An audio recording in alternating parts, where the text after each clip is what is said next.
There was a art competition and I didn't know much about what was happening or where it was going. I thought it was just a small piece that could go in a hospital. I thought it was just maybe a little framed photo.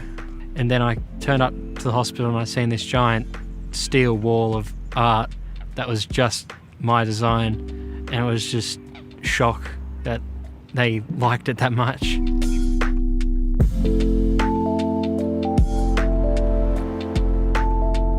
Hi, I'm Brock. I go to Crookle High School. I live in Crookle and I'm a proud Yuin man. I didn't even think at that point that it was mine. I thought it just kind of hadn't hit me yet. It made me very proud that they chose it. It was a very exciting opportunity for us to work with the National Aboriginal Design Agency and Saltwater Freshwater Arts Alliance, and we were absolutely delighted to receive Brock's artwork that is about a meeting place, about healing and about connecting to each other. When I made this artwork, I wanted it to show that there were people moving with the water, camping alongside it, living alongside it, and it just to show how connected we are with the land and how much we need it. I think that the Aboriginal people knew how important it was to look after the land. You can't just live off it.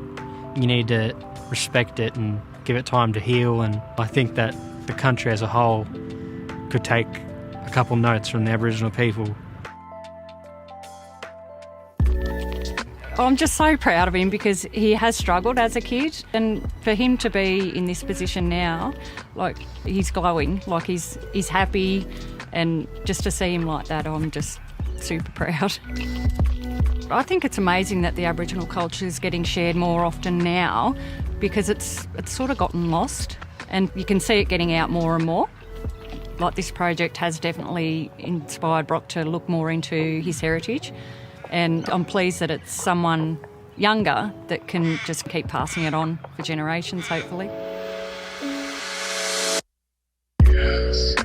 I'm so excited about engaging young Aboriginal artists in our arts program at Health Infrastructure. They may not want to be artists when they grow up, but it might inspire them to want to be nurses or doctors or clinicians in healthcare settings and create new ways for Aboriginal and non-Aboriginal communities to experience a better healthcare future. If I was going to say something to the younger people, just give it a go. You don't know how far it's going to take you. I didn't think I was going to get all this happening to me, but I'm here now doing interviews about a giant hospital art piece.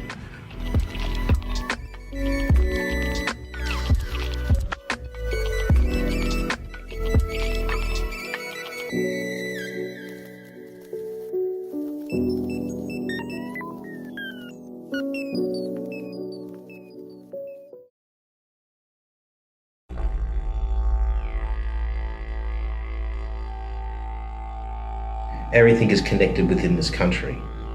So how the water is connected to the land and how those two are connected to then our trees and connected to our animals, but most importantly they're connected to ourselves as well. And with that then it's our seasons are connected with each other too. So where we know it's 4 seasons all year round, we have close up to 20 different seasons. So it's all about caring for country, is about keeping that balance. But for our families, it's about being those stewards, taking on that custodianship and making sure that balance is actually maintained. So by continuing the stories from very, very long ago, continuing the traditions as well. This is why we have our Dreamtime stories, this is why we have our songs and dances. It's actually paying our respects to our plants and to our animals and to our country. It's to actually share the story of the country, because we believe that by singing the songs, doing the dances of our country, we're keeping the spirit of that country alive.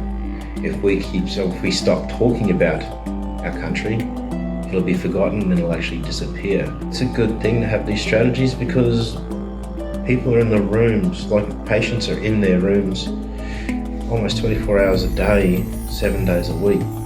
Now, with a lot of my patients that I see, it's really good for them to actually get outside into those parks and areas like the Reflection Garden, for example, there where they can actually get a bit of sunlight, get a bit of grass between their toes, lay down on the grass. That's the one main thing, is just to lay down and just take in nature.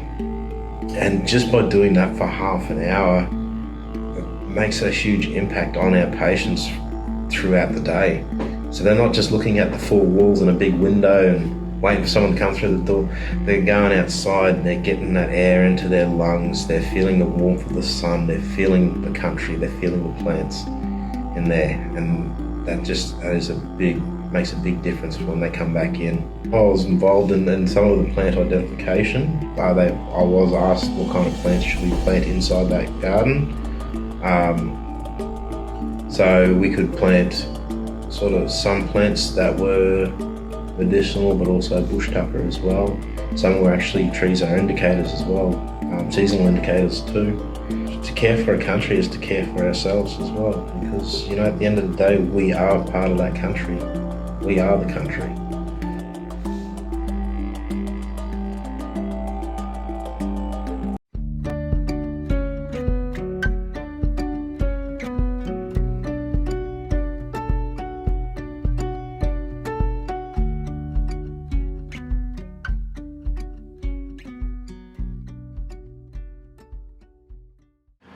Nian Maruku Paran, Wian Wanarua, Miramalikan, Paraani, Parakupa, Najan, Nayan, Maru, Wian, Narakai, Parapa, Urakai, Kal, Panakal, Najan, Kupaka.